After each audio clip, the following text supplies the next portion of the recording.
할렐루야. 우리 하나님 말씀 보겠습니다. 요한복음 8장 17절부터 19절 말씀입니다. 요한복음 8장 17절부터 19절 말씀.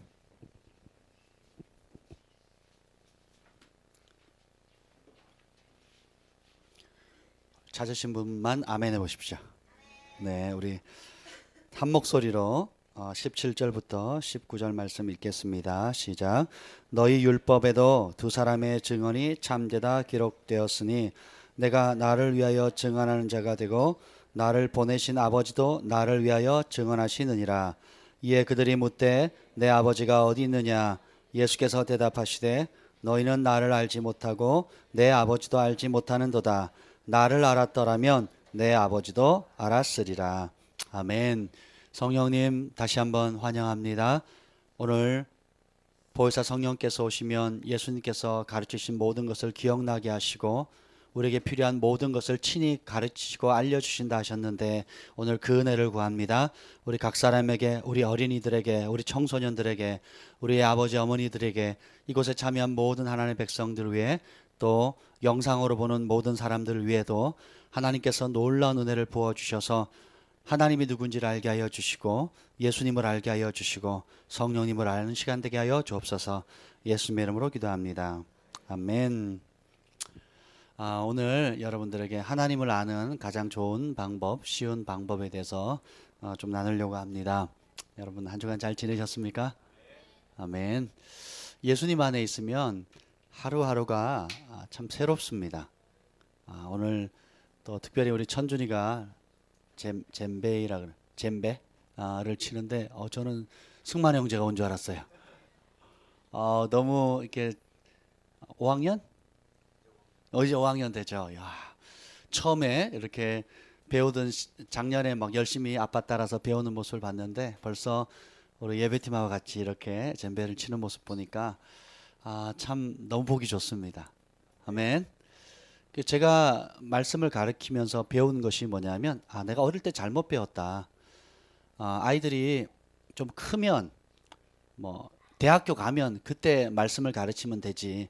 혹은 입시가 끝나면 혹은 시험이 끝나면 아이들이 좀 크면 그때 하나님의 말씀을 배워도 늦지 않는다라는 그런 보이지 않는 교회 안에 전통이 있었어요.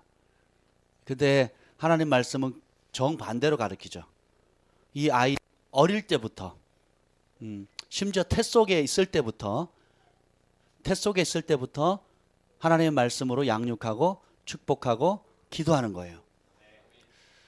우리 주한이 경한이가 아주 어렸을 때, 그러니까 태에 있을 때부터도 그랬지만 태어나자마자 지금까지, 그러니까 아주 어렸을 때 매일 제가 안고 기도하는 습관을 가졌어요. 그래서 우리 아이들은 취침을 알리는 습관이 뭐냐면 양치질하고 씻고 그리고 저한테 옵니다. 쪼록 달려옵니다. 그래서 저의 기도를 받고 그리고 잠자리에 드는 거예요. 그리고 아이들이 알아듣든 알아듣지 못하든 좋은 집회나 좋은 장소에 데리고 가는 겁니다. 네, 그러면 한 번은 우리 경환이가 5살 때인가요? 6살 때인가 이렇게 좋은 집회에 이렇게 데려갔는데 이 아이가 막 예배 때마다 뛰어다니면서 놀고 흥얼거리고 아이들끼리 놀고 그냥 예배 시간에도 저 뒤쪽에 앉아서 아이들끼리 이렇게 꼬물꼬물 놀아요. 그리고 집에 오면 그날 받은 은혜를 나누는 겁니다. 얼마 전에 천율이가 아주 멋진 간증을 했잖아요. 우리 사모님이 김지현 목사님이 고슴도치래요. 그리고요 가슴에서 피가 나왔대요. 뭐 이러고 있었습니다. 어쨌든 그래서 하나님 말씀은 어릴 때부터, 그러니까 이렇게 보시면 돼요. 어린아이의 영혼의 무게나 어른의 영혼의 무게나 같아요, 틀려요? 똑같습니다.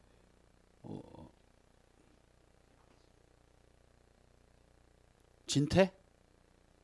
진태니? 진태 맞니? 진태 제가 몇 년 전에 우리 하샬에서 특별히 초대받아가지고 어린이 부흥회를 한 번 했어요. 그때 이렇게 모델이 필요했는데 진태가 나왔거든요. 그때 진태 사이즈가 아마 천준이보다 조금 작았을 거예요. 천준이만 했을까? 그랬던 기억이 나는데 벌써 이만큼 큰 거예요. 제가 얼굴 못 알아봤잖아요. 예, 그때 제가 똥으로 설교를 했던 기억이 나는데 똥을 만드느라고 제가 얼마나 힘들었는지 몰라요. 그 기억나니 진태야? 기억 안 나? 근데 도대체 뭘 기억하는 거니 그러면? 그래가지고 똥을 만드느라고 이렇게 그 된장에다가 된장을 똥처럼 만드느라고 제가 아주 그 소품을 그렇게 썼습니다. 아이들이 막 제가 똥이다 하고 갖다 줬더니 다 도망가더라고요. 죄가 그런 거라고 하면서 이제 가르쳤던 기억이 나요. 그래서 그때 이후로 저보고 주일학교 맡아달라고 계속 교회에서 요청이 왔어요. 제가 못한다 그랬습니다. 근데 아이들 크는 거 보세요. 근데 진태가 그때 초등학교 나이의 어린 모습이었지만 그때의 영혼의 무게나 지금 어여시 청소년이 되었을 때에 사람들은 조금씩 다르게 돼야죠. 대학생, 초등학교 때 어린아이니까, 청소년이니까 사춘기니까, 또 뭐 대학이 됐으니까 이제는 또 뭐 힘있게 쓰임 받고, 또 중장년이 되면은 사회에 영향을 끼치고, 이렇게 다 다르게 생각하는데 하나님은 똑같습니다. 천준이 안에 있는 성령님이나 진태 안에 있는 성령님이나 또 제 안에 있는 성령님을 같아요, 틀려요? 똑같은 거예요. 우리 하나님은 차별하지 않으십니다. 그래서 여러분들이 갈급하는 마음, 사모하는 마음만 있으면 하나님께서 역사하시는 거예요. 세계적으로 쓰임 받는 사람들 보면 조슈아 밀즈도 7살 때 주님을 만나요. 그 제임스 말론이나 뭐 여러 사람들 보면 7살, 5살, 뭐 8살 요때 주님을 만나고 자신의 삶을 전부를 주님께 드리기로 결정해요. 우리 주한이가 3살 때인가 예수님을 영접했어요. 3살, 4살 때 말을 막 하기 시작할 때 예수님을 얘기하니까 애가 알아들어요. 그게 영접하겠냐고 영접하겠대요. 할렐루야. 우리 사랑이는 그 천국을 꿈에 몇 번 왔다 갔다 하더니 예수님이 십자가에 달리신 것을 직접 다 보여주셨대요. 할렐루야. 이 세대가 어떻게 될지를 몰라요. 제가 복음을 전한 게 아니라 직접 예수님이 천국에 데리고 가서 자신이 어떻게 십자가에 달렸고 왜 십자가에 달려 죽었는지를 직접 가르쳐 주셨다는 거예요. 놀랍지 않습니까? 그래서 우리는 모두는 각자가 어린아이를 어린아이로 대하시면 안 돼요. 어린아이도 똑같은 하나님의 말씀을 들을 수 있는 자격이 있고 들을 권리가 있고 또 그것에 반응할 수 있는 자유의지가 있다는 거예요. 그것을 받으시면 됩니다. 아멘. 오늘 정말 인생에 중요한 질문이 있는데 하나님 보이지 않잖아요. 근데 보이지 않는 하나님을 가장 잘 아는 방법에 대해서 좀 나누려고 합니다. 하나님 보이지 않는데 우리는 하나님 사랑한다 그래요. 참 아이러니해요. 하나님의 음성을 그냥 사무엘아 사무엘아 진태야 진태야 제어가 이렇게 들어봤어요 여러분? 그런 음성을 안 들어봤는데도 불구하고 사랑하는 거예요.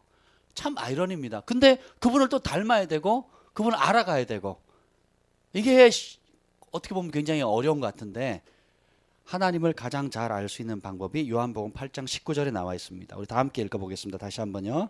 8장 19절 시작. 이에 그들이 묻되 내 아버지가 어디 있느냐. 예수께서 대답하시되 너희가 나를 알지 못하고 내 아버지도 알지 못하는도다. 나를 알았더라면 내 아버지도 알았으리라. 사람들이 묻는 거예요. 니네 아버지 어디 있냐. 예수님에게 묻는 거예요. 그랬더니 예수님이 대답하시는 거예요. 너희가 나를 알지 못하고 내 아버지도 알지 못하는도다. 나를 알았더라면 내 아버지도 알았으리라.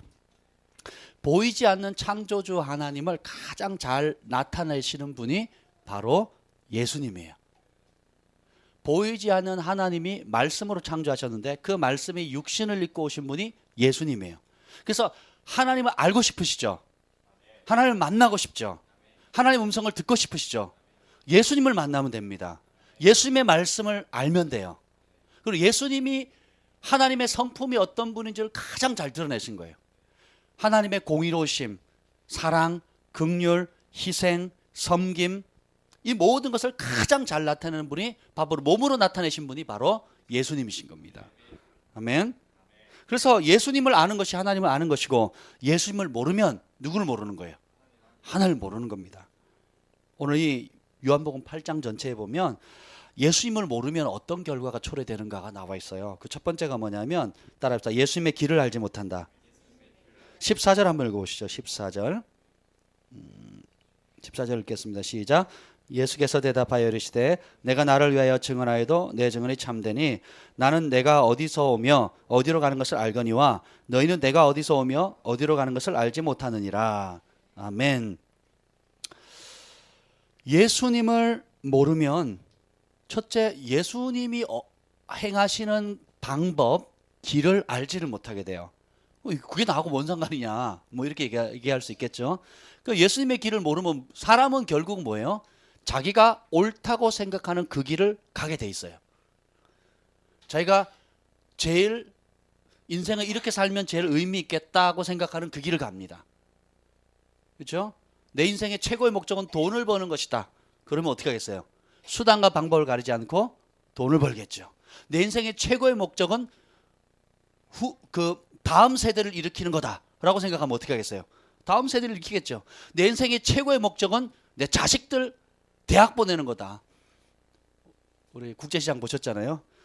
그 우리 부모님들의 세대의 최고의 목적은 뭡니까? 내 자식들 대학 보내서 아이들 성공시키는 거예요.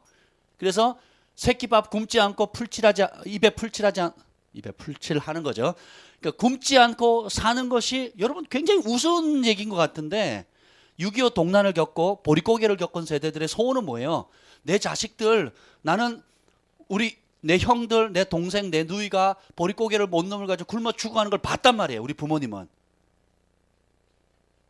그리고 딸과 형제들을 다른 사람한테 팔아버려요. 노예로. 팔아버렸다면 그게 현실이었어요. 그래서 어떻게 해요? 그 시대의 최고의 부모의 소원은 뭐냐면 굶지 않는 거. 그리고 못 배웠기 때문에, 학교를 못 갔기 때문에 대학 보내는 거였어요.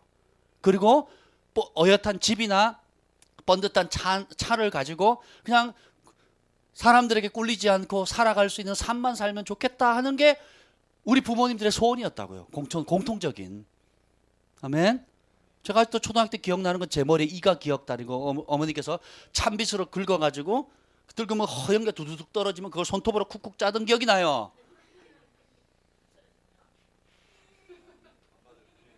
그림이 그려지죠. 그리고 선생님이 초등학교 때 여자 선생님인데 얼마나 쪽팔렸는지 불러내요. 그러더니 철수야 하고 머리를 이렇게 쓰다듬으면서 목을 이렇게 보더니 너 엄마한테 가서 요 때 좀 벗겨달라고 꼭 얘기하거라. 그러고 보냈던 기억이 나요. 서울 사람들은 이걸 몰라요. 근데 불과 그게 얼마 되지 않습니다. 근데 예수님의 길을 알지 못한다는 건 뭐냐면 달리 표현하면 my way, 그냥 내 마음대로, 내 소견에 옳은 대로, 내 고집대로, 내가 옳다고 생각하는 대로 갈 수밖에 없다는 거예요. 시대는 바뀌어도 지금 머리 긁으면 찬빛도 팔리지도 않고 뭐 이도 안 나오잖아요. 그러면 의의 길을 살고 있습니까, 사람들이? 그렇지 않아요.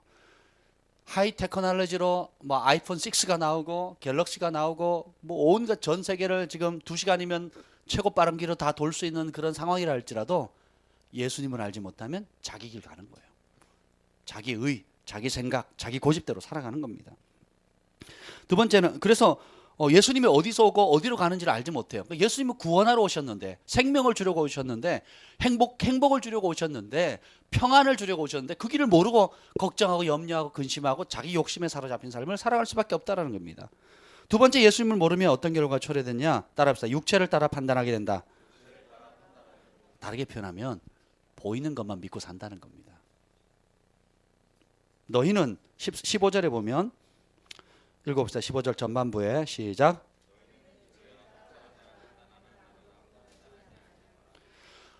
사람들은 껍데기 보고 판단합니다. 제가 미스코리아 이야기 했잖아요. 미스코리아 그 1636 한글전화 2014년 그 한글전화의 그 홍보대사가 됐어요. 그래서 한글전화 그 콜피아에서 미스코리아 대회를 콜피아 단독 주관해 가지고 이제 그걸 열었습니다. 그래서 이제 거기 무슨 홍보하는 자리에 초대를 받아서 아주 유명한 호텔에 가서 리셉션 하는데 한 수백 명이 모인 것 같아요. 갔는데 바로 옆 테이블에 그 미스 코리아들이 앉았습니다. 그 한 6, 7명 된 것 같은데요. 앉았는데 제가 충격받았잖아요. 여러분 그 아이들 그 인형집에 가면 바비 인형 아세요? 바비 인형? 그 바비 인형 또 이쁘잖아요. 그 바비 인형이 똑같이 한 10개, 20개 놓여 있으면 어때요? 징그러워요? 근데 사람이 그렇다고 한번 생각해 보세요. 물론 이제 조금 차이는 있는데 제가 뭐 이렇게 좀 이렇게 둔감해서 그런지 모르겠는데 제 눈에는 다 똑같이 보이는 거예요. 그 TV를 가끔 이렇게 TV에 나오는 연예인들 보잖아요. 다 똑같은 눈에, 똑같은 코에, 그 똑같은 헤어스타일에 못 알아보겠더라고요 저는. 그렇지 않은가요? 사람들은 자기가 생각하는 저러면 이쁠까? 오똑한 코에, 부리부리한 눈에, 뭐 쌍꺼풀에, 또 헤어스타일은 그러니까 결국 자기가 이쁘다고 생각하는 그 시대의 풍조의 흐름을 따라서 어떻게 해요? 소망을 둡니다. 그리고 그것을 육체를 따라서 그것을 그 원하는 대로 이루어지면 멋있는 사람이고 예쁜 사람이고 정말 호감이 가는 거예요. 근데 거기에 따라가지 않고 우리 그 사무엘처럼 자기 스타일을 고집하고 좋은 자리를 줘도 마땅히 거부할 수 있는 자존감이 있고 뭐 있든 각기 나름대로 스타일이 있잖아요. 이런 걸 사회가 용납을 하지 않죠. 여러분 예수님을 알지 못하면 분명한 분별의 잣대가 없어집니다. 그래서 어떻게 돼요? 시대의 풍조에 따라 떠내려가는 거예요. 옛날에 그 뭐지요? 그 제가 전에 한번 그 미술관에서 그 책을 봤어요. 그 책이 뭐냐면 미의 변천사라는 책이 있었습니다. 그 미의 변천사가 뭐냐면 옛날에는 그러니까 고대로 갈수록 뚱뚱한 사람이 미인이었어요. 근데 현대로 들어올수록 그러니까 이게 뭐 사회가 풍족해질수록 마른 사람이 미인이 됩니다. 북한도 얼마 전까지만 해도 어떻게 해요? 이렇게 좀 잘 먹고 이렇게 복스러운 사람 있죠. 이 복스러운 사람이 미인이었어요. 요즘 어떤지 모르겠습니다. 아름답다는 기준도 결국은 뭐예요? 다 주관적이에요. 자기 외모로 판단하는 것에 너무 익숙해져 있기 때문에 그렇습니다. 우리가 예수님을 알지 못하면 외모로 판단해요. 그 사람이 가지고 있는 배경, 학력, 또 주변 사람들, 사회적 영향력들 이런 걸 보는 거예요. 제가 어제 이제 바바라 요드 목사님하고 식사하고 그 전날 이제 픽업을 했는데 지금 일산 하나님 보시기에 참 좋았더라 하는 교회 이름이 그거예요. 교회 이름이 하나님이 보시기에 참 좋았더라. 열세자예요, 열세자. 그 교회를 갔는데 그 목사님이 얼마나 진실하게 하나님의 말씀을 가르치는지요. 제가 완전히 푹 빠져버렸습니다. 너무너무 좋으신 거예요. 근데 그분이 개척 큰 대형 교회에 계시다가 수석 목사님으로 하여튼 11년 동안 섬기다가 이제 따로 개척하셨는데 개척하신 지 5년이 되셨어요. 이선세 목사님이신데 그분하고 대화를 쭉 하는데 사람들이 하나님 말씀으로 다른 건 다 바뀌는데 가장 바뀌기 힘든 게 뭐냐? 생각이더래요. 생각이 안 바뀌면 말이나 행동이 안 바뀌는 거예요. 안 바뀌는 거예요. 아무래도 안 바뀌더래요. 그러다가 한 3년, 2년 지났고 3년쯤 되니까 이제는 사람들이 바뀌기 시작하더래요. 매주 모이고 7주마다 한 번씩 1박 2일로 그 생각을 바꾸는 훈련을 한 거예요. 말씀으로. 그래서 그렇게 해서 바뀌었는데 어떤 현상이 생겼냐면 하나님의 은혜로 그 교회는 판사, 검사, 그리고 YTN의 뭐 프로듀서, 뭐 방송국장, 보도국장, 뭐 그러니까 사회의 지도층들이 오시는데요. 할렐루야. 그런데 더 놀라운 건 뭐냐면 판사님과 택배기사 아저씨가 친구로 지내요. YTN 보도국장하고 그리고 그냥 그 청소부 아저씨랑 같이 친구로 지내는 거예요. 그냥 일부러 이렇게 숨기는 게 아니라 진짜 여러분 우리 교회처럼 이렇게 만나면 직업이 뭐세요? 이러고 교제하는 게 아니잖아요. 그렇죠? 그리스도 안에서 믿음의 한 형제 자매로 섬기는데 그것이 교회 전체의 보편적인 문화가 되어버린 거예요. 할렐루야. 이것이 사람을 외모로 판단하지 않고 하나님이 주신 그 말씀에 따라 사람 한 사람의 가치 있다는 것을 보는 눈으로 바뀌게 되면 정말 사회가 보이지 않는 분열과 나님이 있는데 그것이 다 장벽이 무너지는 겁니다. 한번 보여주실래요? 저기 내가 영상을 부탁했는데 사진을 제가 찍어왔어요. 너무 감동이 돼가지고 그 교회 표부터 한번 볼게요. 네. 그 교회 표도 들어가자마자 제가 본당 좀 보여주세요 하고 들어갔어요. 보자마자 그냥 가가지고 제가 사진을 찍었습니다. 2015년 표인데요. 빌립보 4장 8절 생각하라 따라합시다. 마음은 고요하게 말은 단정하게. 생각이 변화되어지면 사람이 가장 중요한 게 마음의 평강이 온다는 거예요. 그래서 리더들을 뽑을 때 그 교회 사역자들은 다 훈련받은 제자들을 통해서 사역자를 뽑는데요. 외부에서 뽑지 않고. 그래서 목사님께서 친히 양육한 사람들을 사역자로 뽑는데 그 사역자의 자질을 판단하는 기준 중에 하나가 이겁니다. 마음의 평강이 있는가. 삶 가운데 마음을 고요하게 유지할 수 있는 능력이 있는가. 두 번째는 뭐냐면 말이 단정한가. 그러니까 말에 실수가 없고 축복하고 사랑하고 격려하고 세워주는 삶. 이것이 진짜 내가 삶이 바뀌었다라는 가시적인 표징이라는 거예요. 할렐루야. 근데 이것도 속이는 사람들이 있대요. 마음도 평안해 보이고 말도 단정하게 하는 것 같은데 또 그렇지 않은 사람도 있대요. 그리고 또 다른 분별하는 방법이 있대요. 목회 노하우가 있대요. 그래서 생각하라. 생각을 하나님의 말씀으로 바꾸라는 겁니다. 그래서 마음은 평안하게 그리고 말은 단정하게. 그래서 실제적인 것들을 하는 거죠. 두 번째 한번 보여주시죠. 다음 그림. 그래서 교회의 존재 목적을 뒤에다 붙여놨더라고요. 하나 따라서 다 함께 읽겠습니다. 시작.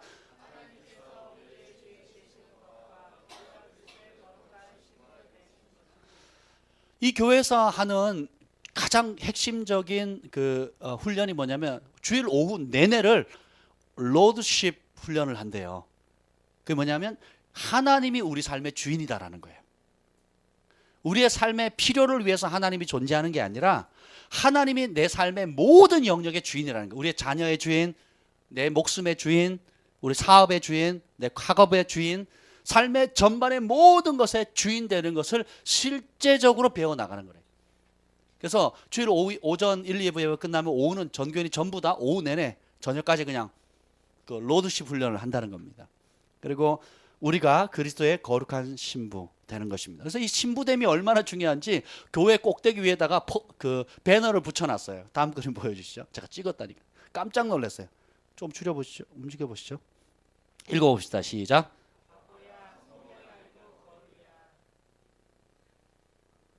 저는 이 말이 너무 와닿습니다. 어떻게 보면 복음의 핵심을 탁 잡아놓은 것 같아요. 바보야, 성공이 아니고 거룩이야. 그 교회 온 판사님이 이 글을 읽었다고 한번 생각해 보세요. 나는 사회적으로 성공했는데 바보야. 성공에 집착하면 그건 바보라는 거예요. 성공이 아니라 뭐예요? 거룩이라는 거예요. 그래서 제가 그 목사님께 그랬습니다. 이선생 목사님께 그랬습니다. 제가 이렇게 설교해요. 성도 여러분 성공하십시오. 원하는 대로 다 이루십시오. 그리고 지옥 가십시오. 제가 그렇게 가르쳤다고. 그랬더니 막 웃으시더라고요. 목사님 말씀이 맞다고. 오늘날 교회가 성공하고 축복받고 자기가 원하는 것 얻고 자기가 원하는 부를 쌓았음에도 불구하고 어떻게 해요? 거룩에 무너지면 다 무너지는 거예요. 입술이 더럽고 생각이 더럽고 행동이 더러워지면 결국은 어떻게 해요? 바보라는 겁니다. 이분이 이름 대면 알 수 있는 아주 큰 대형 교회에 굉장히 오랫동안 사역을 하셨어요. 그 지역이 다 알더라고요. 식당에 가도 그 식당 주인이 알 정도로 굉장히 큰 교회에서 사역을 했는데 거기서 뼈저리게 느낀 거예요. 성공이 아니고 거룩이라는 거. 예수님의 복음은 성공의 복음이 아니라는 거예요. 예수님은 그분도 저랑 똑같은 생각을 하시더라고요. 예수님은 절대 우리에게 편안한 삶을 보장해 주지 않으셨습니다. 그래서 이선생 목사님 저보고 얘기하신 게 제가요 목사님을 만나는데 10년을 만난 것 같다고. 그리고 어떻게 내가 가지고 있는 생각이랑 똑같은 생각을 가지고 있는 분을 만나가서 마치 거울을 본 것 같다고 그렇게 말씀을 하시는 거예요. 굉장히 제가 위로를 받았습니다.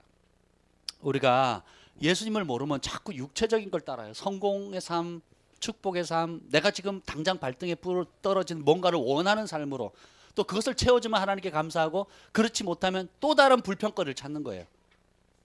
끝없이 불평, 원망 탓 하면서 사는 거예요. 왜요? 자꾸 이걸 추구하거든요. 개인의 성공, 사업의 성공, 또 자녀의 성공, 성공을 추구하는 성공을 위해서 어떻게 해요? 거룩을 버리는 거예요. 성공을 위해서 예배를 빠지고, 성공을 위해서 돈을 추구하고, 성공을 위해서 사람을 이용하고, 성공을 위해서 그런다는 거예요.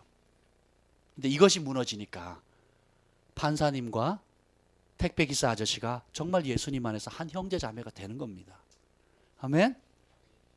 사람은 다 똑같습니다. 사람의 영혼의 무게도 다 똑같습니다.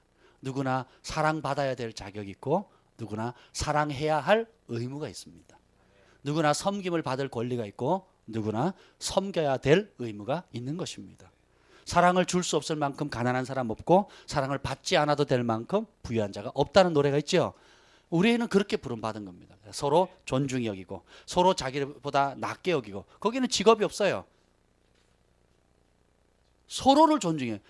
판사님이 우리가 공의를 행하는 판사님을 존중해야 되죠. 똑같게 판사님은 길거리를 청소하는 청소부 아저씨 아주머니들을 존중해야 되는 겁니다. 아멘. 성도들이 목회자를 존중히 여기듯이 목회자 똑같이 어떻게 해요? 성도들을 존중히 여기게 되는 거예요. 거기에는 차이가 있어요, 없어요? 그러니까 서로를 존중히 여기고 서로를 낮게 여기는 거예요. 이게 하나님 나라입니다. 아멘. 사회가 외모를 판단하니까 어떻게 해요? 겉모습 보고 판단하는 겁니다. 제일 겉모습을 판단받기 좋은 곳 어딘 줄 아세요? 특급 호텔에 가면 됩니다. 특급 호텔에는 어떤 차를 몰고 가느냐에 따라 대우가 완전히 달라져요. 제가 강사님들 모시고 가끔씩 차를 이렇게 가는데 의전용 차량이 있고 또 다른 사람 빌린 차량들이 있는데 대우가 확연히 달라요. 네. 좋은 차 타고 가면요 문부터 열고요 뭐 벌써 틀려요. 안 다른 좀 허름한 차를 가면요 벌써 막고 여기 왜 들어오냐고 막 난리가 납니다. 막 두세 사람 막 쫓아와요. 저리 가라는 거예요. 안 당해보셨어요? 예수님 모르면 나도 그런 외모로 판단하는 삶을 살게 된다는 거예요. 세 번째는 뭐냐면 이게 심각한데요. 따라합시다. 죄의 종이 된다. 34절 읽어보겠습니다. 34절 한 목소리 읽겠습니다. 시작.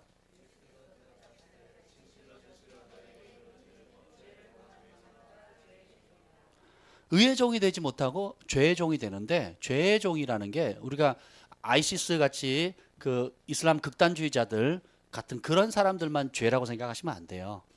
성경이 말하는 죄는 하나님 말씀을 따르지 않는 게 죄입니다. 제가 말씀드렸잖아요. 세상 법에는 죄가 아닌데 하나님 법에는 어마어마한 죄가 있고요. 그리고 세상 법에는 의로운 것인데 하나님 법에는 굉장히 위험한 것이 있습니다. 또 세상 법에는 굉장히 싫어하는 것인데 하나님은 굉장히 기뻐하는 것이 있어요. 그것을 분별하는 것이 하나님을 알아가는 겁니다.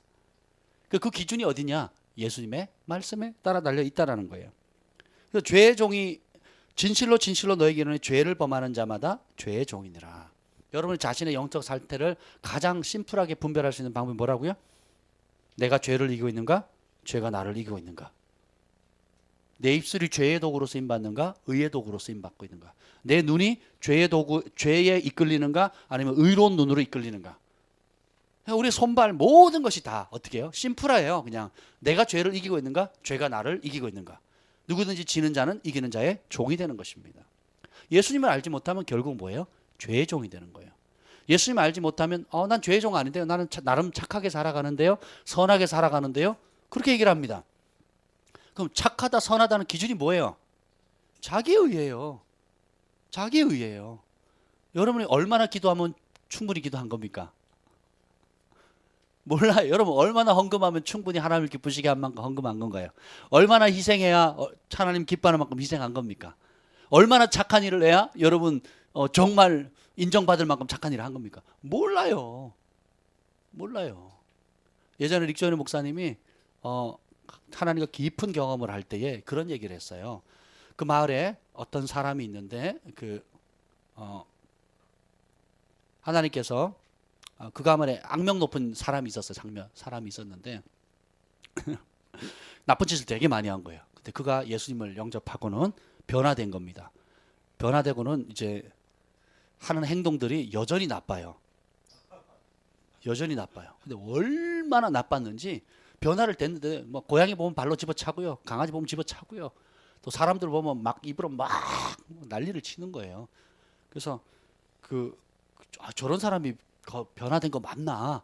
막 이렇게 얘기를 한 거예요. 그랬더니 하나님께서 뭐라고 하냐면 너는 그 사람 판단하지 마라. 네가 만약에 저 사람이 겪었던 아픔, 고통, 그 비참함을 경험했다면 너는 저 사람보다 훨씬 더 악하게 반응했을 거다. 저가 고양이를 10번 찾고 1번 찾다. 상당한 변화라는 거예요. 평소 같으면 10번을 찾을 건데 변화돼서 10번 찾을 거를 1번 찾는 거예요. 그러니까 우리가 사람들을 판단할 때 그 사람 배경을 모르잖아요.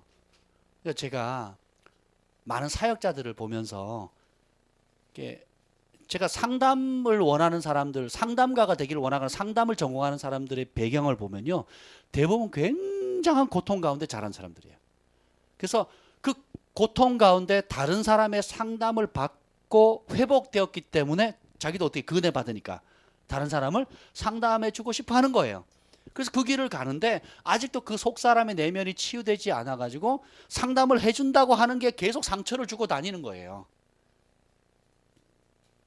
그래서 우리가 제가 깨달은 게 그겁니다. 목회자도 마찬가지예요. 정말 처참한 상황 가운데 주님이 우리를 건지셔서 그 은혜 감사해서 복음을 전하겠다고 왔는데 아직 여전히 제 안에 남아있지 여전히 온전히 치유되지 못한 여러 불순물들이나 그런 쓴뿌리 같은 것들이 있어서 그것이 오히려 하나님 나라를 끼치는데 장애물이 될 수도 있다는 겁니다. 그럼에도 불구하고 하나님은 쓰신다는 거예요. 그래서 어떻게 해요? 제가 지금 말씀하는 그걸 그러니까 뭐 괜찮다 이런 뜻이 아니라 각 사람의 영적 성장의 수준이나 또 이런 수준들에 대해서 용납의 폭을 넓히라는 겁니다. 자신을 한번 보세요. 자신을. 다른 사람 둘째치고 자기 자신의 모습을 한번 보세요. 나 같은 사람이 용납되기를 원해요? 버림받기를 원합니까? 버려줘요?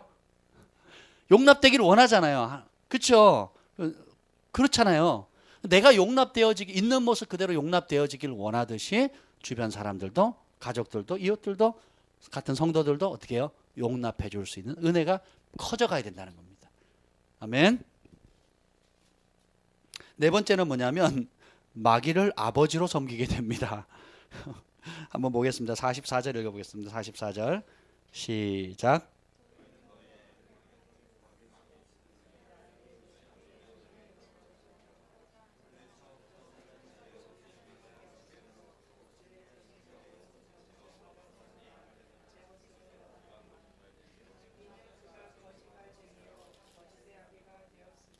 아멘.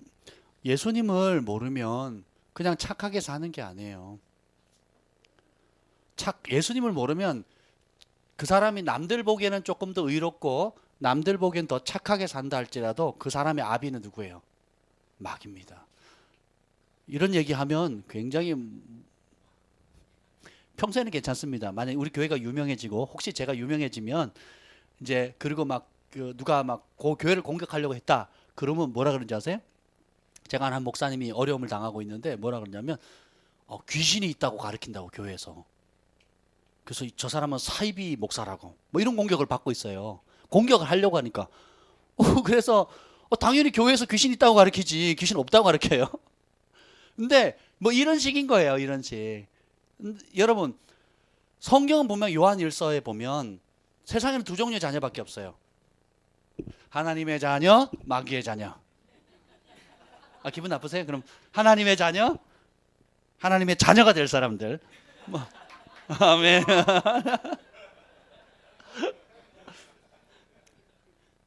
하나님은 세상을 그렇게 바라보시는데 우리는 그렇게 안 봐요. 이게 문제예요.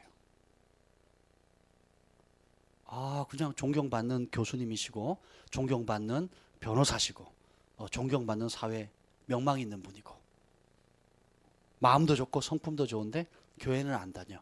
근데 그래도 법 없이 사실 뿐이에요. 그리고 존경하는 거예요. 물론 존경해야 되죠. 근데 그 영혼이 지옥에 간다는 걸 못 봐요. 그리고 그들이 가지고 있는 자기의 때문에 사실은 그 자기의를 고집하는 것이 마귀를 아버지로 모시는 거라는 것을 몰라요. 또 누가 나중에 요 내용 인용해가지고 안 믿는 사람 다 마귀 자식이다 막 이러고 막 공격할 거예요. 그래도 어쩔 수 없어요. 그게 사실이거든요. 우리가 전에는 죄인 되었고, 전에는 우리가 육신의 욕망을 따라 살았고, 그죠? 전에는 내가 몰랐는데 결국 깨닫고 보니까 뭐예요? 마귀의 조종을 받은 겁니다. 조종을 따라 미운 말하고 나쁜 말하고 나쁜 생각하고, 그리고 적당히 의를 행하면서 나는 이만하면 됐어. 우리 동네에서 나만큼 착한 사람이 있으면 나와보라 그래 하면서 저는 그렇게 살았거든요. 근데 속은 더러웠거든요. 온갖 나쁜 생각들이 왔다 갔고 살인하고 폭력하고 입에 담을 수 없는 많은 생각들이 지나가고 그중에 몇 가지는 잡기도 하고 때로는 그것을 행동으로 옮기기도 하고. 지금 생각해 보니까 어릴 때 했던 장난들이 그냥 장난이 아니었던 것 같아요. 포금탄을 화장실 뒷속에다가 놓고 해가지고 막 용변 보고 있는 사람에게 포금탄을 제가 던지질 않았나. 그리고 길거리에 구덩이 파가지고 거기다 소변 그리고 대변 거기다 넣어놓고 덮어요. 그걸 뭐라 그래요? 함정 부비트랩처럼 이렇게 해놔요. 그래 밟으면 그냥 똥 밟으면 날이 되는 거예요. 소똥 밟고 막 이렇게 그렇게 한다든지, 아니면 동네 있는 벌집 다 털고 거미줄 똥구멍에서 그냥 줄 다 빼고 막 가을에 행사는 그거였어요. 뭐 그렇게 한다든지, 비닐봉지에다가 물 담아가지고 아파트 꼭대기 올라가 지나간 사람 물폭탄 던지고. 되게 착했죠 제가. 저는 착했다고 얘기했는데 아내는 막 충격받더라고요. 제가 얼마나 착했는데요. 그 착하다는 기준이 누구의 기준이에요? 자기 기준인 거예요. 자기 기준. 저만 그래요? 그리고 새벽에 그 재래시장 가가지고 그 푸대 덮어놓은 거 뒤집어가지고 소세지 훔쳐먹고, 일반 소세지 먹지도 않아요. 버려요. 그냥 야채 소세지만 해가지고 맛있는 거고만 딱 끓여서 먹고, 친구들 훔치다가 걸려가지고 잡혀가지고 서로 모른 척하고 지나가고. 크리스마스 카드를 사본 적이 없어요. 지금 생각해보니까 크리스마스 때 그냥 그 황지 그 태백 그 시내 가가지고 친구들하고 들어가가지고 다 훔쳐내는 겁니다. 그래서 몇 년을 썼어요.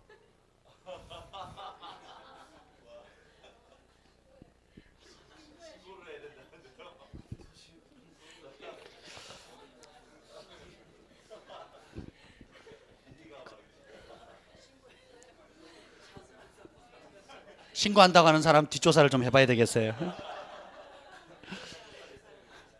그런데 보세요. 그런데 저는 학교에서 인정받았고 집안에서 인정받았고 동네 사람들한테 인정받는 착하고 모범적인 학생이었어요. 예, 그랬단 말이에요. 근데 하나님 법으로 보면 저는 말도 안 되는 도둑질한 거예요. 작은 도둑이나 큰 도둑이나 똑같은 도둑인 거예요. 따라서 도둑놈은 다 도둑놈이다. 뭐 좀 도둑이든 뭐 대도든 상관없이 도둑놈은 다 도둑놈인 거예요. 그래서 따라서 죄는 다 죄다.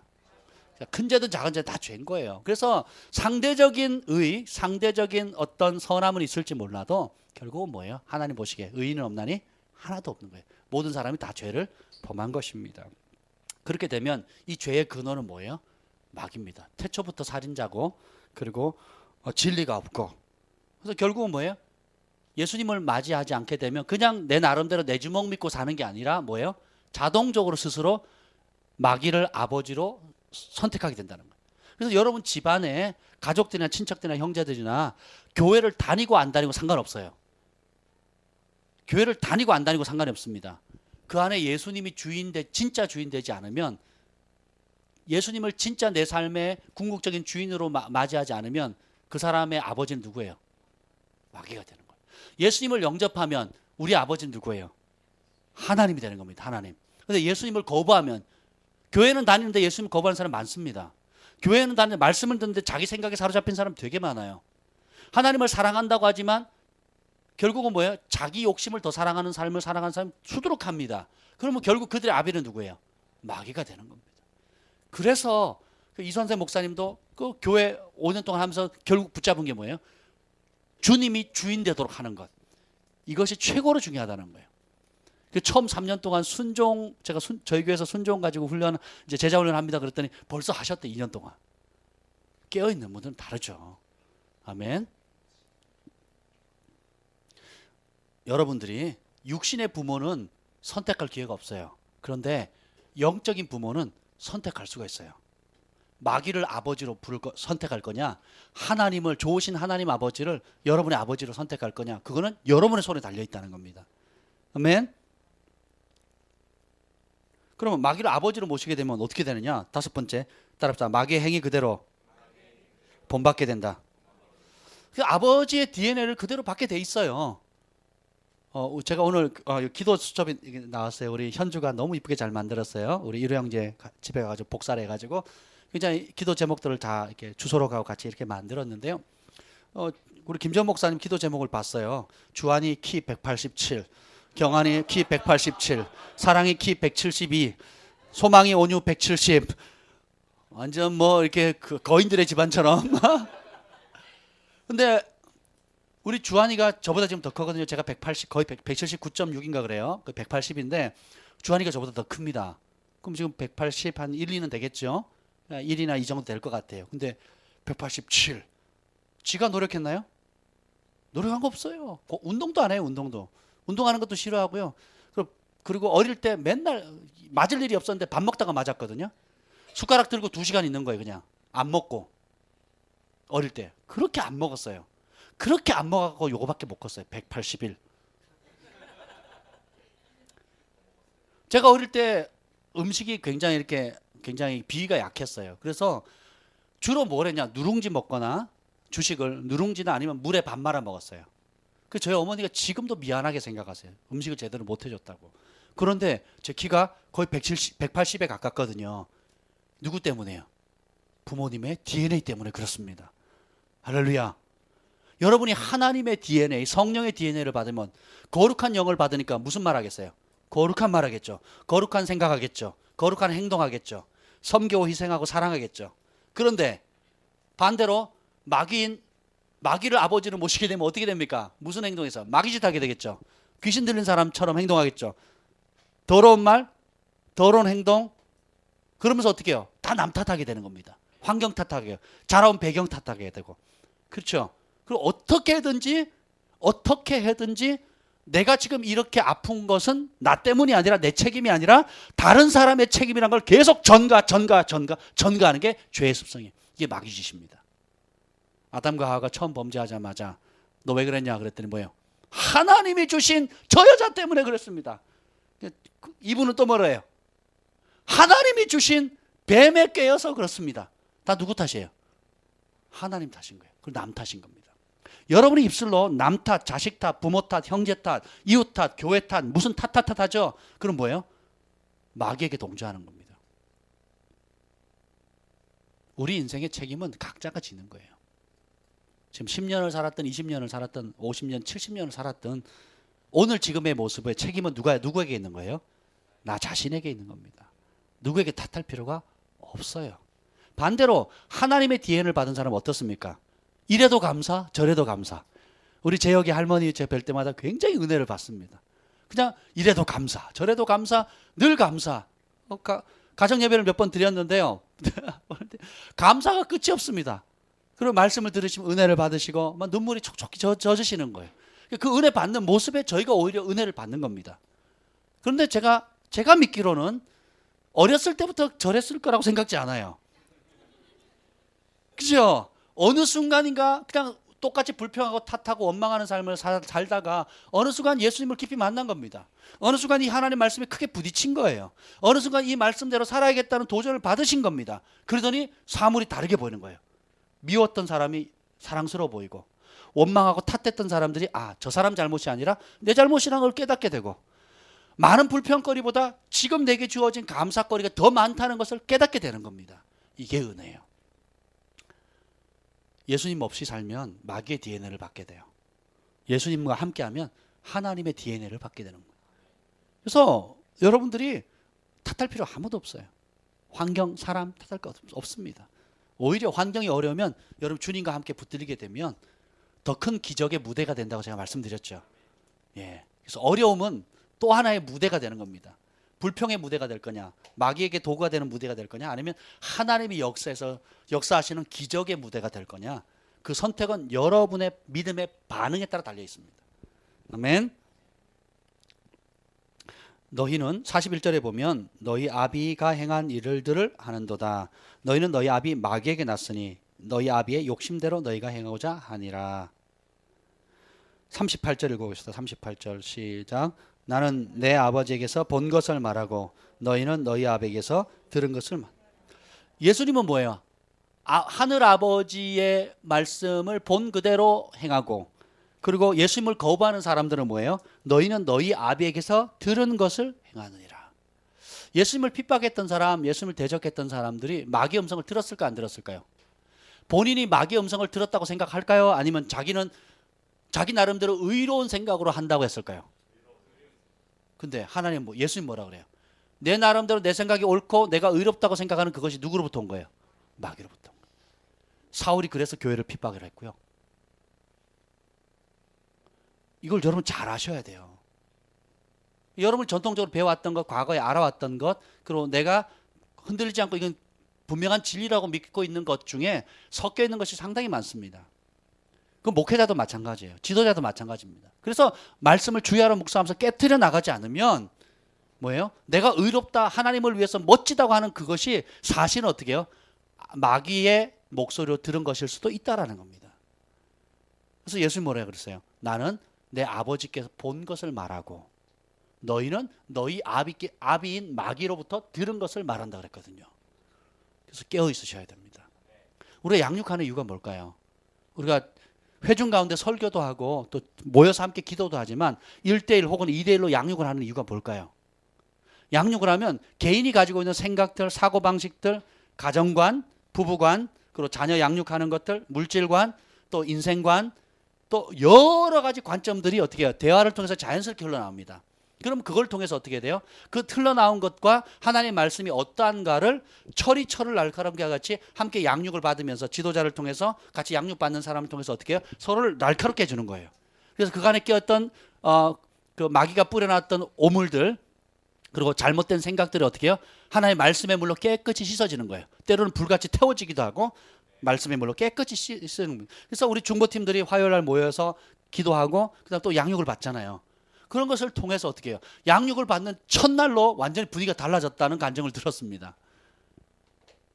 여러분, 그래서 이 작업은 하루아침에 되는 게 아니라요. 어떻게 해요? 평생 갈고 닦아야 되는 겁니다. 아멘. 김치가 숙성되어질수록 더 맛이 있는 것처럼 우리가 하나님 말씀을 계속 숙성시켜 나가는 훈련을 해야 하는 것입니다. 44절에 보면 이렇게 나와. 마귀가 무엇을 통해서 사람들을 그렇게 움직이는가? 그게 나와요. 44절 읽어보겠습니다. 44절 앞부분만 시작.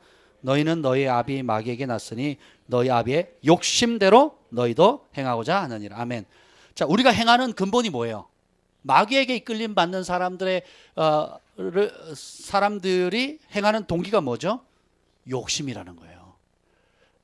루시퍼가 자기 욕심 때문에 하나님 대적하고 박차고 나왔던 것처럼 오늘날도 사단이 명목상 신자들 뿐만 아니라 불신자들 가운데 우리 삶 모든 가운데 하나님의 법을 거스르게 하는 주된 도구가 뭐냐면 욕심입니다. 자기중심적인 욕심, 이기적인 욕심, 물질에 대한 탐심, 명예에 대한 욕심, 그죠? 그리고 더 편안하게 살고자 하는 욕심, 더 대우받고자 하는 욕심, 더 인정받고자 하는 욕심, 각기 원하는 더 잘되고자 하는 야망, 이런 여러 가지 것들이 결국은 어떻게 돼요? 사단의 밥이 되는 겁니다. 사단이 그래 내가 명예 줄게, 내가 물질 줄게, 내가 아름다운 외모 줄게, 내가 편안한 삶 줄게. 그래서 그런 욕심을 채워주면서 어떻게 결국은 하나님의 말씀으로부터 멀어지게 만드는 겁니다. 굉장히 위험하죠. 우리가 성령의 9가지 열매 중에 마지막이 뭐죠?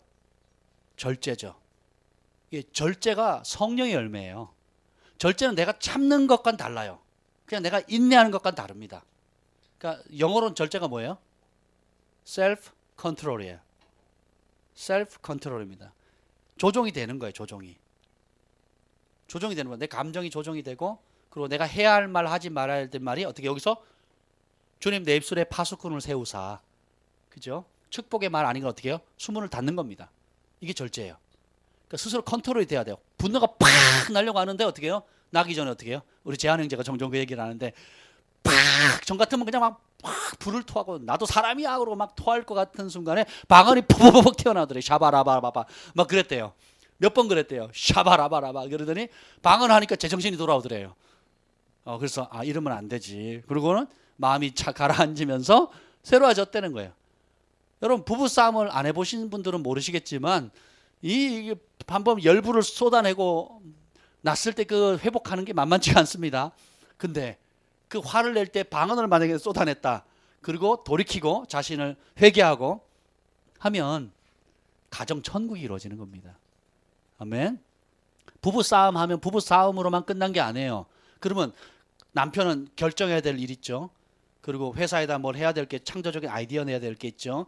또 해야 될 많은 것들이 있는데 그게 어떻게 돼요? 할 의욕이 상실되죠. 살 소망도 없죠. 그리고 튕겨져 나가고 싶죠. 또 집에서는 집밥 안 먹고 나가서 돈 써면서 사 먹어야 되죠. 집에서 못 자니까 찜질방 가서 잘라 그러죠. 이게 여러모로 불편해. 그러니까 그냥 한번 싸우는 게 그냥 싸우는 걸로 끝나는 게 아니고 그걸로 파급되는 그 아이들 분위기 험악해지죠. 막 아이들도 정서적으로 예민해지죠. 그러니까 단지 가족 중에 누구 한 사람이 싸우는 게 그냥 내 혼자 그냥 화났으니까 퍼뜨린다 이게 아니라니까요. 그 부가적으로 파생되는 것이 어마어마한 전염병 것 같아요. 전염병 것 같아요. 그래서 그런 그것도 사실 자기 연민이거든요. 나를 인정해 달라는 거거든요. 내가 옳다는 거거든요. 네, 성령께서 임하시면 열매 맺는 중에 인내와 절제가 있잖아요. 그럼 어떻게 해요? 내 욕심이나 그런 혈기나 그런 분노들이 올 때 어떻게 해요? 탁 꺼버리는 거예요. 제가 아직도 기억나는데 그 이용희 교수님께서 큰 컨퍼런스를 이제 준비하다가 단체 간에 굉장히 어려움이 있었어요. 그 중에 한 지도자와의 갈등이 굉장히 심했는데 그 지도자는 이용희 교수님만 어렵게 한 게 아니라 주변에 있는 모든 사람을 어렵게 하는 지도자였어요. 진짜 막 제가 막 숨 넘어가겠더라고요. 다시 보기 싫다 할 정도로 막 우리 스태프들은 밥도 못 먹고요. 막 맨날 울고요. 그 한 사람 때문에. 화니까 막 화가 나잖아요. 그래서 제가 옆에 지나가는데 나오신 거예요. 못 참고 회의하다 못 참고 나오신 거예요. 조용히 나오셔가지고 목사님, 네 기도해 주세요. 왜 그러세요? 제가 지금 너무 힘들어요. 기도해 주세요. 네 알겠습니다. 그리고 옆방에 가더니요 방언을 30분 동안 기도하시더라고요. 샤바라바라바라 막 방언을 한 30분 기도하더니 마음이 평정을 잃고 와서 진행하시더라고요. 그럼 방언이 단순히 그냥 하나님과 교통하는 것뿐만 아니라 여러분 성질 죽이는 데도 아주 도움이 됩니다. 그래서 화가 날 것 같으면 방언으로 1시간 2시간 기도하세요. 아멘. 교회에서만 하지 마시고 열받을 때, 우울할 때, 슬플 때, 또 자기 연민에 빠질 때, 억울할 때 방언으로 기도하세요. 그러면 여러분 회복할 힘을 얻습니다. 또 주님이 알아주시잖아요. 그리고 하나님이 주시는 위로를 받을 수가 있습니다. 마귀가 아비가 되고 또 마귀 행위들을 본받게 되면 결국 어떻게 되면 그 결과는 어둠에 다니게 됩니다. 21절 한번 읽어보시죠. 21절 읽겠습니다. 시작. 다시 이르시되 내가 가려니 너희가 나를 찾다가 너희 죄 가운데서 죽겠고 내가 가는 곳에 너희가 오지 못하리라. 결국은 뭐예요? 어둠에 다니다가 죄 가운데 죽는 겁니다. 여러분 여기서 죄라는 게 살인죄 혹은 큰 도둑질하는 죄 혹은 우리가 생각하는 정말 감옥에 갈 수 있는 그런 죄라고만 생각하지 마세요. 하나님의 뜻을 따르지 않는 죄, 하나님의 말씀에 불순종한 죄, 하나님 없이 산 죄, 하나님의 명백한 뜻을 거역한 죄가 더 크다는 것. 하나님이 아버지고 창조주고 창조했는데 당신 창조주 아니다, 내 아버지 아니다 한 죄가 얼마나 크겠습니까? 그렇죠? 그래서 그렇게 살면 결국은 뭐예요? 죄 가운데 죽게 되는 겁니다. 그래서 나를 찾다가 결국 마지막 때 어떻게 주님을 찾는 거예요. 그 주님이 진짜 예수님이 아니랄지라도 뭔가 내 이 사망의 몸에서 건져낼 사람을 찾는 겁니다. 한국 정치사에 보면 킹메이커라고 대통령 그분이 밀면 다 대통령이 된 사람이 있어요. 이분이 누구냐면 김종필 씨입니다. 지금 90세인가 70세인가 90세인가 정확히 나이 모르겠는데 제가 그 치과에 가서 신문이 나와 있더라고요. 전면에 나와 있더라고요. 동아일보인가 전면에 나와 있는 걸 제가 사설을 좀 읽었는데 김종필 씨가 인생을 살면서 이제 그걸 한 200페이지를 자신의 중요한 정치적인 내용을 그 만화로 이렇게 그림을 그려놓은 게 있어요. 회고록은 안 쓰신다고 하면서 그런 뭐예요? 인생을 한마디로 말하는데 후회스럽다는 거예요. 후회스럽다고. 인생이 공허하다고. 하는 내용을 큰 이제 글로 나와 있는 걸 제가 읽었습니다. 그분이 어떤 대통령을 밀면 자기는 한 번도 대통령이 되고 싶은 마음이 없었다는 거예요. 대통령 출마한 것도 사실 정치적인 위치 때문에 어쩔 수 없이 한 거지 대통령 되고 싶은 마음 없었다는 거죠. 근데 그분이 밀면 다 대통령이 되는 거예요. 박정희 대통령도 그렇고 뭐 전두환 대통령, 뭐 노태우 대통령 다 되는 대로 미는 대로 다 됐거든요. 붙은 대로 되는 겁니다. 근데 결국은 인생을 돌이켜 볼 때 후회스럽다라는 거예요. 남들은 불화하는 삶을 살았음에도 불구하고 대한민국 사람치고 모르는 사람이 없다 할 정도로 그렇게 살았는데 결국은 인생은 후회스럽다라는 겁니다. 주님 없이 살면 결국은 뭐예요? 예수님께서 내가 가는 곳에 같이 올 사람이 있고 같이 못 올 사람이 있다라는 거예요. 뒤늦게 깨닫고 예수님의 길을 찾으려고 하는데 너무 오랫동안 자기 욕심, 자기 길, 자기 방식, 자기 혈기, 자기 중심적으로 살다 보니까 예수님 없는 삶을 너무 오래 살다 보니까 마지막 때 찾을 수가 있어요, 없어요? 없어요. 너무 멀리 가버린 거예요. 그러니까 갈 수가 없는 거예요. 그래서 오늘 지금이라고 하는 이 순간에 주님의 손을 잡고 작은 일에 순종하는 것, 주님과 동행하는 것을 즐거워하는 삶을 하루하루 살아가면 이후에 죽는 날 때도 그 죽기 전날도 주님과 동행했던 그대로 죽는 날도 주님과 동행하면서 그냥 주님이 계신 곳으로 가는 겁니다. 근데 반대로 내가 평소에 주님을 멀리하고 싫어하고 내 욕심 따르고 주님 잠깐만 계세요. 내 생각이 더 좋거든요. 목사님 그런 소리 하지 마세요. 목사님 세상 물정 몰라서 그래요. 내 생각은 달라요. 그리고 자기 길대로 쭉쭉쭉 가는 겁니다. 계속 자기 길 가는 것, 자기 길대로 선택하고 자기 길대로 돈 벌고 자기 길대로 옳은 대로 살다가 너무 멀리 가버린 거예요. 주님을 찾으려니까 보여요, 안 보여요? 안 보여요. 주님이 어떤 분인지도 모르는 거예요. 너무 멀리 갔기 때문에. 그래서 어떻게 해요? 결국은 주님 없는 인생을 살았기 때문에 어디로 가요? 주님 없는 곳으로 가는 거예요. 그땐 찾아도 이미 늦는다는 겁니다. 그래서 제 어릴 때 우리 목사님이 늘 그랬어요. 지옥에 가면 사람들이 다 한마디 한대. 다 똑같은 말 한대요. 껄껄껄 한대요. 그 웃음소리가 아니라 내가 그 살아있을 때 예수님 잘 믿을 걸, 목사님 말씀에 순종할 걸, 그때 내가 이렇게 할 걸.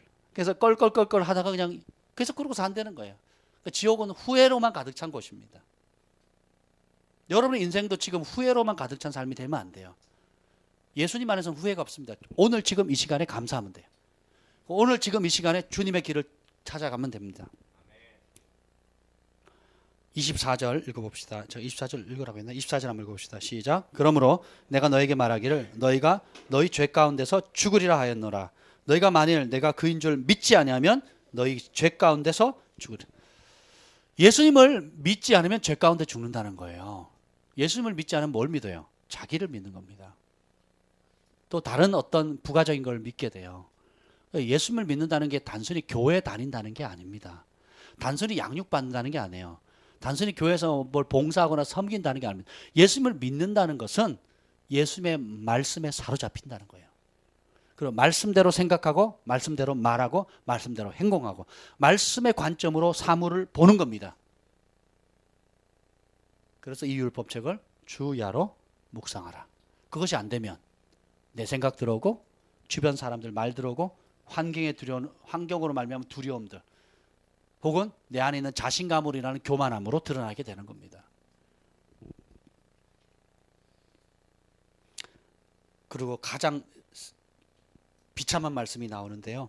영원히 돌이킬 수 없는 말씀 21절 후반부에 한번 봅시다. 후반부 21절 너희는 죄 가운데 죽겠고 시작 너희 죄 가운데서 죽겠고 내가 가는 곳에 너희가 오지 못하리라. 예수님이 가시는 곳에 가지 못하는 아픔을 겪게 됩니다. 저는 이렇게 썼어요. 가장 비참한 말씀이라는 거예요.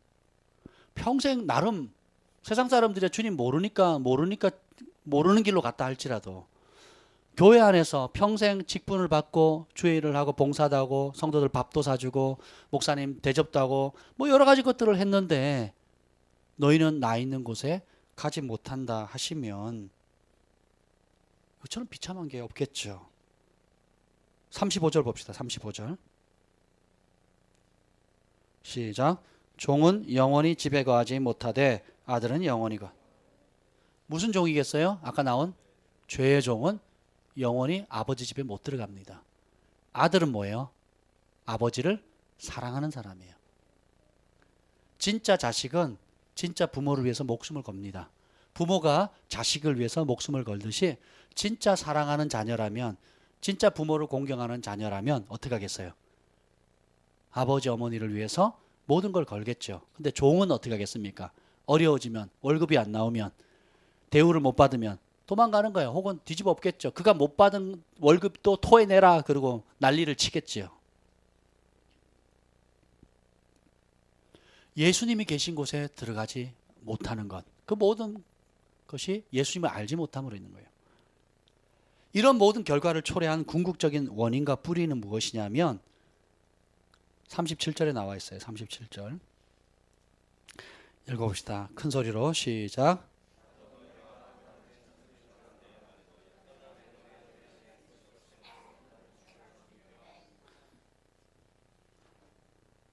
결국 왜 이런 길을 가게 됐을까요?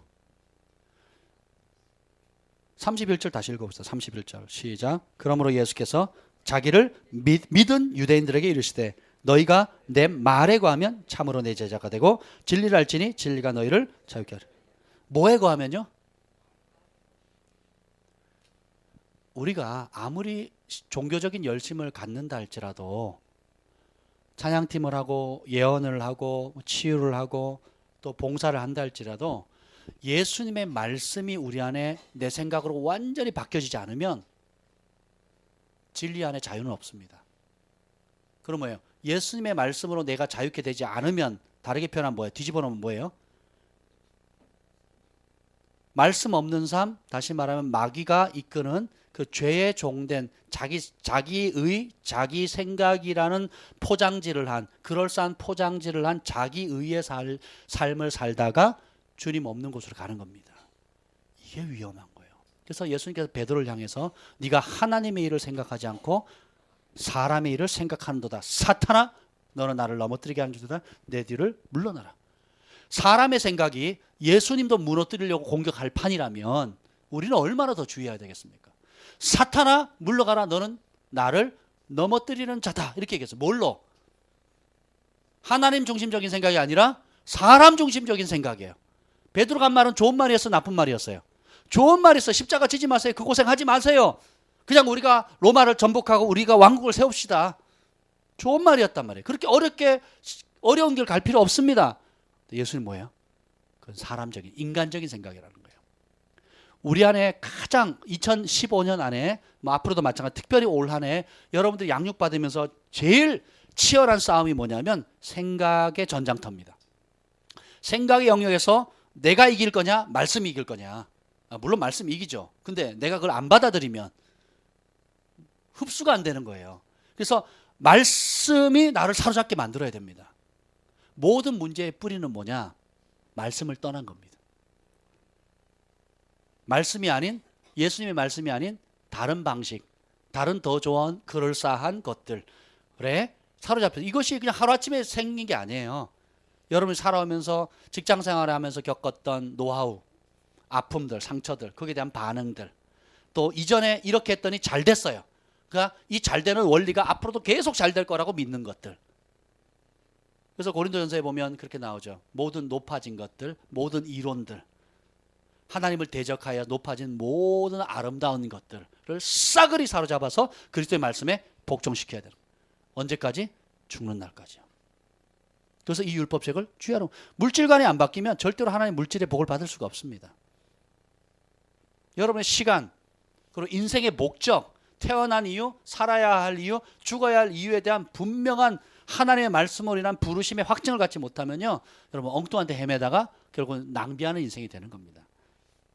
반대로 하나님의 말씀에 사로잡히게 되면 여러분의 위치가 어떤 가정주부든지 직장인이든지 학생이든지 어린아이든지 할 것 없이 그 위치에서 정말 하나님을 존귀하게 드러내는 하나님의 기쁨이 된다는 것입니다. 나도 너희가 아브라함의 자손인 줄 아노라. 그러나 내 말이 너희 안에 있을 것이 없으므로 나를 죽이려 하는도다. 배경으로는 아브라함의 자손이죠. 근데 아무리 나는 아브라함의 자손입니다. 이스라엘 사람입니다. 선택받은 백성입니다. 글파 다니는 사람입니다. 나는 안수 집사입니다. 한들 뭐예요? 예수님 말씀이 그 안에 거할 곳이 없으면 어떻게 오히려 예수님을 죽이려고 하는 거예요. 예수님을 대적합니다. 예수님의 말씀이 우리 안에 새겨지지 않으면 첫 번째 따라합시다. 예수님을 무시하게 된다. 49절 읽어봅시다. 49절 읽어봅시다. 예수님의 말씀이 우리 안에 들어오지 않으면 세 가지 반응이 나타나는데 그 첫 번째가 이겁니다. 49절 시작.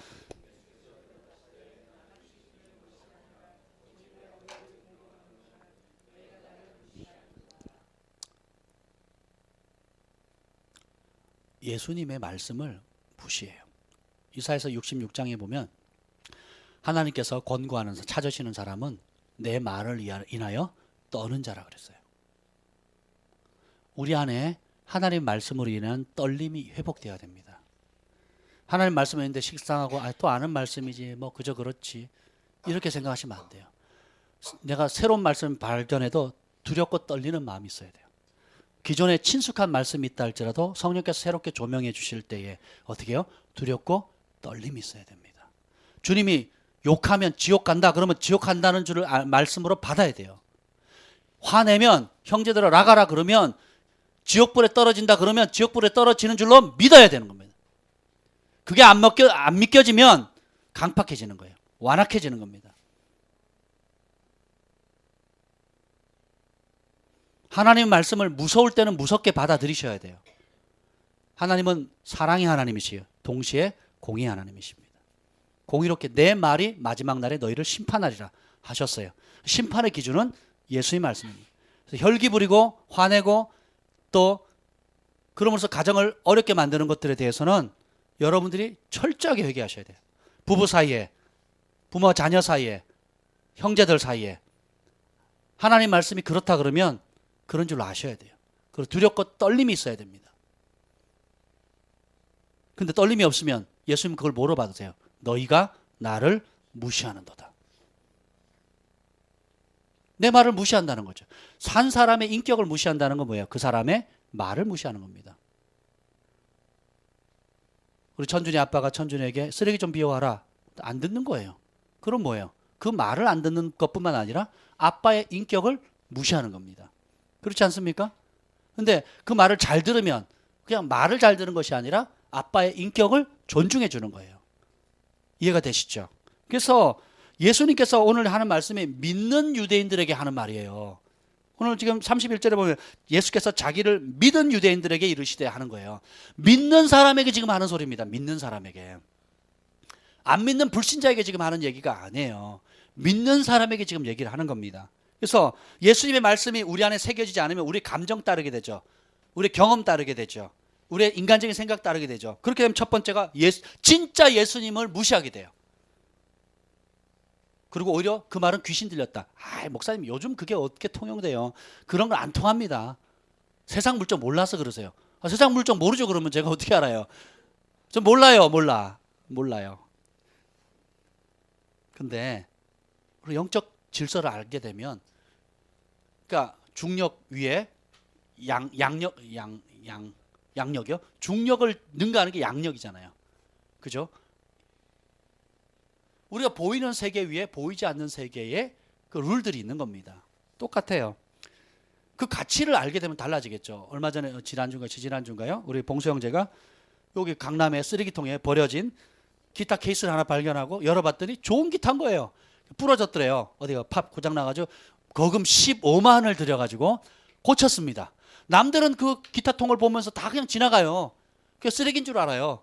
근데 기타 케이스가 마음에 들어서 봤는데 안에 기타가 있는데 이게 너무 좋은 기타 중에 한 가지입니다. 그래서 거금 15만 원을 들여가지고 다시 팔았어요. 70만 원에.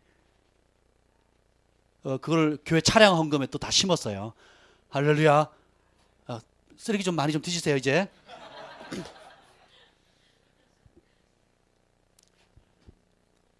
우리 인생에 작은 물건의 가치만 발견해도 수익을 얻잖아요. 그럼 우리 인생의 참된 의미, 참된 가치, 왜 태어났는가? 왜 사는가? 왜 나는 이런 부모 밑에 태어나게 했는가? 그냥 우연히 실수로 된 게 하나도 없습니다. 다 합시다. 따라서 합시다. 하나님의 뜻이다. 악을 선으로 이기신다. 그걸 믿으셔야 돼요.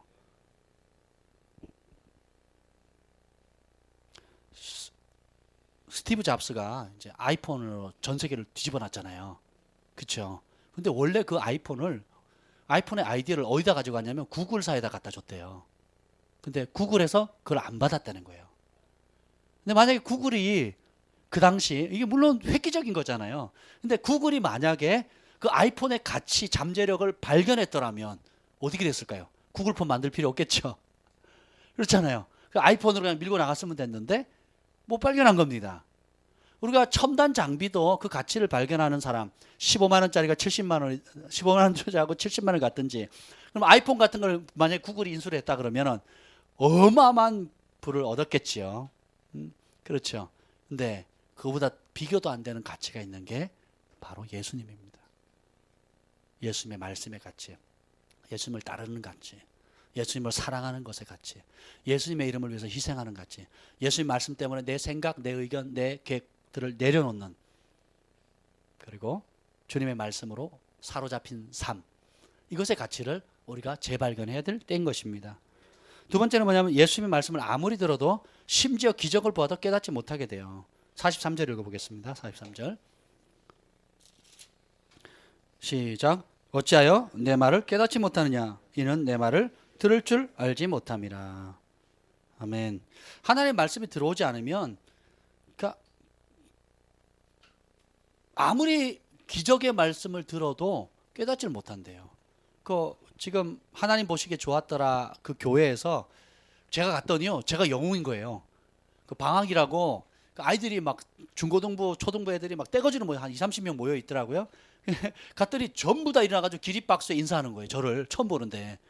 왜 저러냐고 그랬더니 목사님은 잘 모르시면요, 목사님은 우리 교회 영웅입니다 그러는 거예요.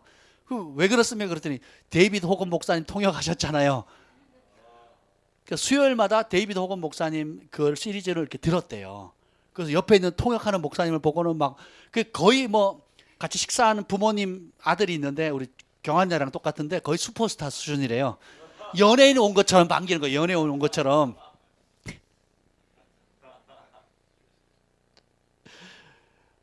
제가 왜 얘기를 했죠? 기적을 받. 근데 데이비드 호건 목사님이 그렇게 죽은 자를 500명이나 살리고 자기도 3번 죽었다 살아나시고 그리고 그걸 산 간증을 나눠도요. 그럼 성도들 반응이 어떻게 되겠어요? 우와, 하나님 살아 계시구나.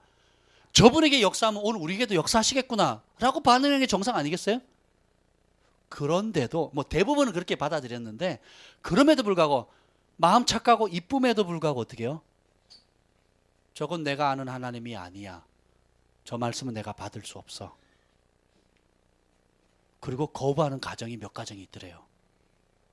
그래서 목사님이 고민하시는 거예요. 내 그릇이 작아서 못 품는 건가? 아니면 저들이 진리를 거부해서 대적하는 건가? 고민하고 계시는 거예요. 제가 그랬어요. 예수님도 사람들이 다 예수님을 따르진 않았습니다. 이 배경이 뭐냐? 맹인이 눈을 뜬 배경이거든요. 나면서부터 소경되었던 사람이 눈을 떴는데 사람들이 반응이 엉뚱한 반응이에요. 지금 그걸 보고도 지금 이렇게 하는 거 안 믿는 거예요. 하나님의 말씀을 전해도 온갖 기적이 나도 안 믿을 사람 안 믿는다는 거예요. 나사로 이야기, 죽은 나사로 이야기 알죠? 부자와 나사로 이야기. 부자가 고통스러운 가운데 나사로 살려서 보내면 믿을 거라 그랬죠. 예수님 아브라함이 뭐라 그럽니까? 이미 보낸 선지자들, 모세의 율법들, 기록된 말씀을 전하는 종들의 얘기를 안 듣는 사람이라면 죽은 사람이 살아나도 안 믿을 사람은 안 믿는다는 거예요.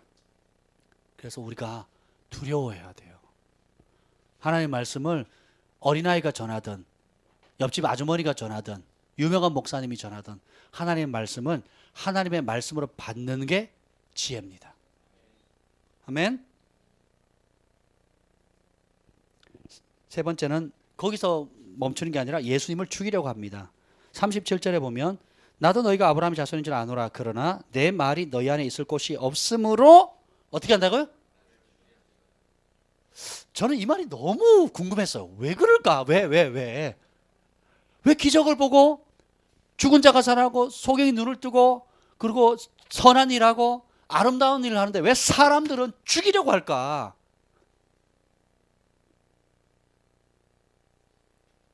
제가 아는 장로님이 사급 공무원이에요. 사무관입니다. 고급 공무원이죠. 사무관이신데 한국전기공사? 전력공사예요. 전력공사에 발령이 난 거예요. 그 모든 공무원의 선망 대상 중에 하나 가고 싶어하는 곳이 거기래요. 거기 나오면 무조건 집이나 뭐 차나 뭐 산대요. 집을 못 사면 바보다 할 정도로 그만큼 뒷돈이 많이 들어온다는 거예요. 근데 결국 그 장로님이 안 가기로 결정하셨어요. 왜냐하면 자기가 최고의 위치도 아니고 중간에 끼어 있는데 내가 정직하면, 내가 뇌물을 받지 않으면 위 아랫 사람들이 괴로워진다는 거예요. 물론 믿음이 있어서 그냥 다 돌파하면 좋겠지만 그 당시 믿음으로는 안 된다는 거죠. 그래서 어떻게 그걸 포기하고 굉장히 어려움을 당하셨어요. 사회 구조 자체가 내가 선을 행하면 사람들이 어떻게 하는지, 예를 들면 성령 충만한 교회, 성령 충만한 목사님이 기적과 이적을 일으키죠. 그럼 주변 교회들이 어떻게 할까요? 우와, 하나님 살아계시네. 저 교회 정말 진짜 살아계신 하나님의 역사를 보기를 원하면 저 교회 가십시오라고 말할 줄 알죠.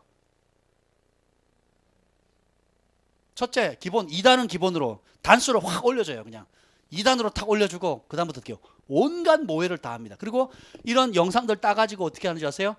다 짜깁기 합니다. 그래가지고 뭐 사람이 뭐 불신자들은 다 마귀 자식이래, 뭐 이런 것만 따가지고 막 일반 교회가 아니라 방송 매체, 일반 세상적인 매체에 띄워버려요. 그러면 이 성경 지식을 알지 못하는 넌크리스찬들은 그걸 뭘로 보겠어요? 우리 보고 마귀라고? 그러면 지역교회에서 어떻게 해요? 막 핍박하게, 지역 주변의 사람들 뿐만 아니라 이런 식으로 하는 거예요. 근데 이게 구약에도 그랬고 예수님 시대에도 그랬고 오늘도 그렇고 앞으로도 그래요. 왜냐? 진짜 빛이 임하면 어둠이 자신의 실상이 드러나기 때문에 어떻게 해요? 공격하려고 하는 거예요. 여러분이 하나님 주신 사업터, 일터 가운데 정직하고 진실하게 행하면 두 부류로 확연히 나뉘집니다. 그것을, 그 가치를 높이 평가하고 존중하는 그룹과 또 그것으로 인해서 자신들이 가지고 있는 어둠과 부정과 부패가 드러나기 때문에 음해와 온갖 중상모략으로 공격하는 그룹이 생겨요. 그래서 이것을 우리가 두려워하지 말아야 됩니다. 그래서 성경은 따라서 합니다. 의인은 고난이 많으니라. 성경에서 여러분 존귀하게 쓰임받는 하나님 사람처럼 되고 싶으시죠? 하나님 앞에 존귀하게 쓰임받았던 구약과 신약의 인물들 가운데 고난을 안 받은 사람이 있으면 대보십시오. 이선세 목사님도 저랑 그 밥 먹다가 밥은 안 먹고 막 몇 시간을 그 얘기만 했어요. 공항 피크하러 나가는 시간까지 놓칠 정도로 열불 내면서 얘기를 했는데 그러게 하더라고요. 똑같이 얘기했어요. 목사님, 제가 아는 복음은요 편안한 복음이 아니에요. 제가 그랬어요. 맞습니다. 평안한 복음입니다. 그러니까 삶이 안락하게 살도록 주님께서 우리를 부르신 게 아니라는 거예요. 주님과 동행함으로 인한 평강과 기쁨의 삶으로 부름받았다는 겁니다. 40절 읽어보겠습니다. 40절 시작. 지금 하나님께 들은 진리를 너에게 말한 사람인 나를 죽이려 하는도다. 아브라함은 이렇게 하지 아니하였다. 나는 아브라함 자손입니다. 나는 어느 교단입니다. 나는 사랑의 교회, 온누리 교회, 뭐 또 유명한 교회 출신입니다. 좋다는 거예요. 좋습니다. 글파 좋아요. 다 좋은데 그게 중요한 게 아니라는 거예요. 뭐예요? 지금 하나님께 들은 진리, 예수님의 말씀을 거부하면, 그걸 대적하면 자기가 가짜인 것을 드러내는 것입니다. 하나님을 가장 잘 아는 방법은 예수님의 말씀에 사로잡히는 겁니다. 31절 다시 한번 읽겠습니다. 시작. 그러므로 예수께서 자기를 믿은 유대인들에게 이르시되 너희가 내 말에 거하면 참으로 내 제자가 되고. 어디에 거하면요? 주님이 하신 말씀. 그래서 여러분은 우리 교회, 특히 우리 어린이들, 뭐 신구약이 다 중요하지만 빠지지 않고 해야 될 게 뭐냐? 복음서를 읽고 순종하는 훈련을 시켜야 됩니다. 예. 마태, 마가, 누가, 요한복음, 예수님이 하신 그 말씀 그대로를 특별한 어려움이 없는 한 문자 그대로 믿고 문자 그대로 순종하는 훈련을 하셔야 됩니다. 그리고 아이들에게 그것을 가르치세요. 그리고 아이들에게 그렇게 살 수 있다고 가르치시고 또 부모님들이 그렇게 본이 되어주시길 바랍니다. 아멘. 하나님을 가장 잘 보이지 않는 하나님을 실제로 만질 수 있고 들을 수 있는 방법은 예수님이에요. 그 예수님을 통해서 예수님을 가장 잘 아는 것이 하나님을 잘 아는 것인데, 예수님을 가장 잘 아는 방법은 예수님이 하신 말씀을 알고 그 말씀에 사로잡히는 겁니다. 예수님의 말씀에 사로잡힌다는 것은 심플하게 말하면 이 세 가지로 요약할 수 있어요. 첫 번째는 뭐냐면 예수님의 말씀을 따라서 듣는 믿음에서 행동하는 믿음으로 옮긴다.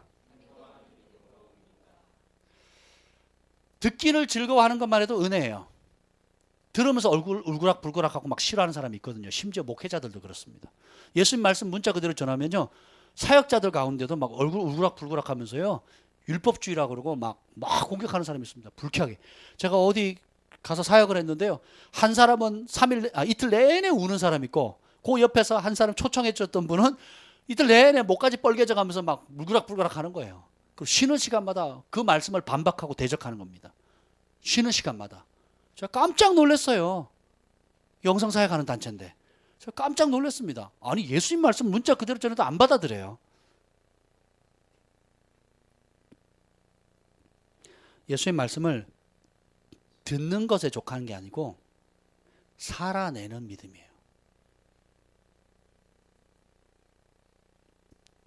29절 읽어봅시다. 29절 정말 중요한데요. 별표 300개. 29절 한 목소리 읽겠습니다. 시작. 나를 보내신 이가 나와 함께 하시는도다. 나는 항상 그가 기뻐하시는 일을 행함으로 나를 혼자 두지 아니하셨느니. 하나님 여러분과 함께 하십니다. 또 하나님 여러분과 함께 하기를 원하세요? 항상 함께 하기를 원하십니까? 나를 보내신 하나님께서 예수님과 함께 하신다 얘기하시는데 그 이유가 뭐예요? 내가 항상 하나님이 기뻐하시는 일을 행하셨다는 거예요. 하나님이 기뻐하는 일을 하면 하나님이 혼자 내버려 두지 않는다고 약속하셨어요. 여러분의 기업체, 가정에, 또 공부에, 학업에 어떤 위치든지 하나님이 함께 하시는데 항상 함께 하기를, 그리고 혼자 내버려 두지 않도록 하나님의 관심을 끌 수 있는 방법이 뭐예요? 하나님이 기뻐하는 일을 하는 겁니다. 하나님이 기뻐하는 일이 누구를 통해서 가장 잘 나타나죠? 예수님이에요. 예수님의 말씀을 알고 듣고 알고 순종하는 거예요. 이것이 말씀에 사로잡히는 첫 번째 방법입니다. 두 번째, 예수님의 말씀을 순종하는 것을 항상 최고의 우선순위에 두는 겁니다. 어제 제가 정말 그 목사님 꼭 초청해서 제가 들으려고 해요. 근데 호텔에 이제 그 식사를 제공해 줬던 어떤 집사님 부부가 있었어요. 그죠? 집사님이 이제 호텔 건축업을 하는 분이었어요. 젊으신 분인데 그 목사님께서 이렇게 했잖아요. 저의 영적인 아들입니다. 이렇게 소개를 하는 거예요. 그러면서 하는 말이 이분은 사람 그 자체가 하나님의 메시지입니다. 그리고 소개를 하는 거 저에게 제가 너무 좋아하는 단어거든요. 우리의 존재 자체가 복음이 되는 겁니다. 복음을 가장 잘난. 그러면서 많은 간증거리들이 있는데 그중에 한 가지만 하겠다고. 그래서 듣고 싶다고 목사님이 그러셨어요. 이분이 이제 목사님이 이제 2년간 하다가 양육을 시작했어요. 양육을 시작하는데 뭐 부부팀, 뭐 싱글팀, 뭐 여러 가지 하다가 이제 정말 예수님의 제자가 되기를 원하는 사람은 모든 우선순위를 여기다 두고 참여하십시오. 그렇게 저에게 양육받을 사람 모이세요 하고서 신청을 한 거예요. 남자들이 모였는데 한 가지를 빼고는 여러분이 한 번도 빠지면 안 됩니다 라고 했어요. 그 기간을 정해놓고 그 한 가지가 뭐였냐, 외가 쪽도 아니고 장모님 쪽도 아니고 친부모님이 돌아가시지 않는 이상은 그것만 빼고는 무조건 참여해야 된다고. 이게 원칙이었어요. 그래서 시작을 했는데 이분이 이제 그 큰 기업체의 상무로 있었는데 두산 회장님과 거의 조에 가까운, 몇 천억 되겠죠. 그 조에 가까운 사업을 거의 성사시키려고 이제 마지막 계약 사인하러 갈 때였어요. 그래서 두산공업 그 회장님과 거기 뭐 부회장님 무슨 중직들 세 사람, 그리고 이쪽 본인 소속돼 있는 회사의 회장님하고 그리고 뭐 또 다른 부회장님하고 자기 상무님께 이렇게 갔어요.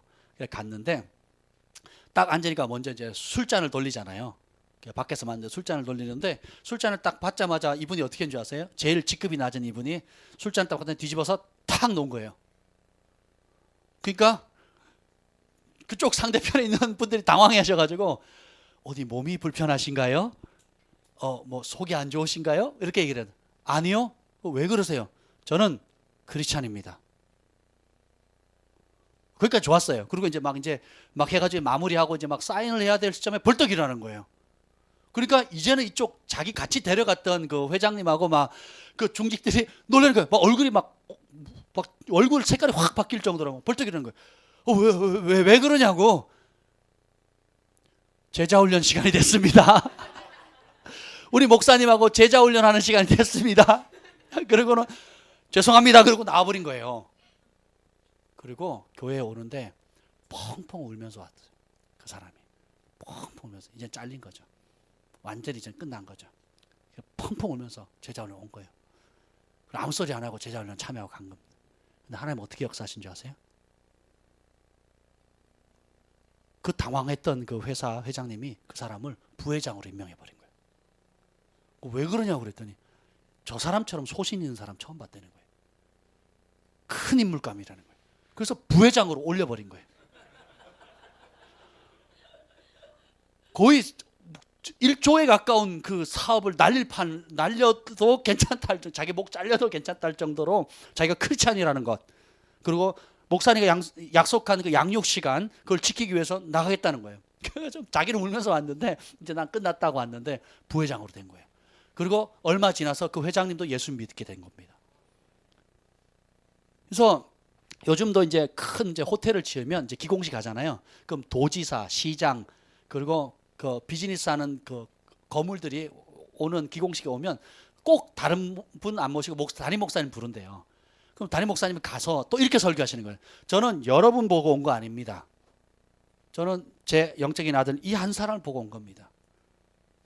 그리고 저는 설교 길게 할 필요 없습니다. 여러분, 이 사람의 삶 자체가 메시지입니다. 이분이 하나님께서 어떻게 복 주는지 보십시오. 이분이 어떻게 살아가는지 보십시오. 그러고 왔대요.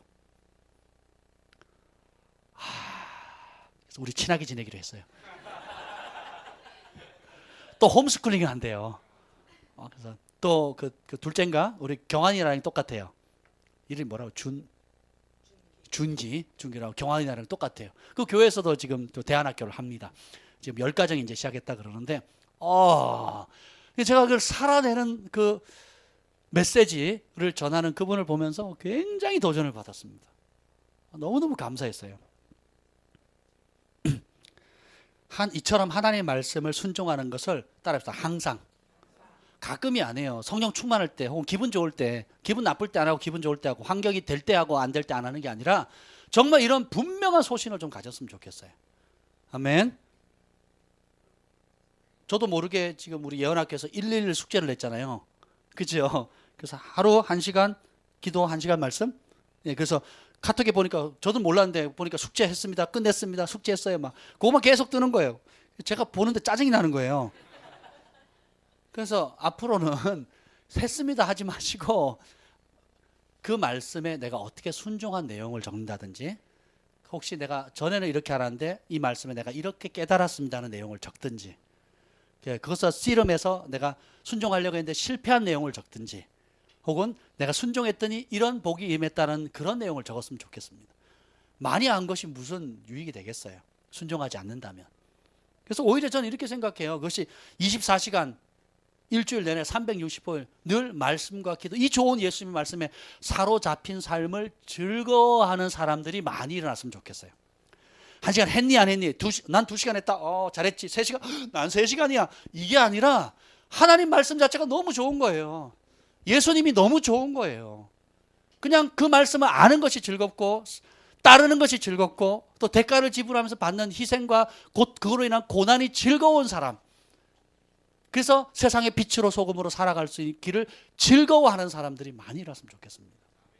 예수님께서 여호와를 경외하는 것을 평생의 즐거움으로 삼는 삶을 사셨던 것처럼 우리 안에도 그런 사람들이 많이 일어났으면 좋겠어요. 그래서 뭐 30분밖에 못했는데 하는 그 삶도 아니고, 나는 1시간 했다? 뭐 이게 했니 못했니 정죄감을 받는 삶이 아니라 이것이 좋은 경건의 습관이 되어서 마치 스프링보드 같이 디딤돌처럼 되어서 그 다음 단계로 도약할 수 있는 그런 도약대로 삼았으면 좋겠습니다. 아멘. 마지막으로 예수님을 사랑한다는 것은 그분의 말씀을 뜨겁게 사랑한다는 것입니다. 42절 읽어볼까요? 42절 밑에 후반부에 보면 42절 첫 전반부에 보겠습니다. 42절 시작. 예수께서 이르시되 하나님이 너희 아버지였으면 너희가 나를 사랑하였으리니. 여러분이 진짜 주님을 하나님을 사랑하면 예수님을 사랑하게 됩니다. 예수님을 진짜 사랑한다는 것은 예수님의 말씀을 사랑하는 거예요. 이게 어려워요. 내 생각과 살아왔던 전에 잘 먹혔던 습관들, 사고방식들을 끄집어내고 예수님의 말씀으로 급진적으로 집어넣는 것. 여기에 목숨을 거셔야 됩니다. 아멘. 우리가 양육을 하는 건 순종이라는 훈련편을 떼는 게 목적이 아니에요. 우리의 사고방식을 내려놓고 하나님의 말씀의 가치관과 사고방식으로 바꾸는 겁니다. 그렇게 말하고 행동하면 그런 능력이 나타나는 겁니다.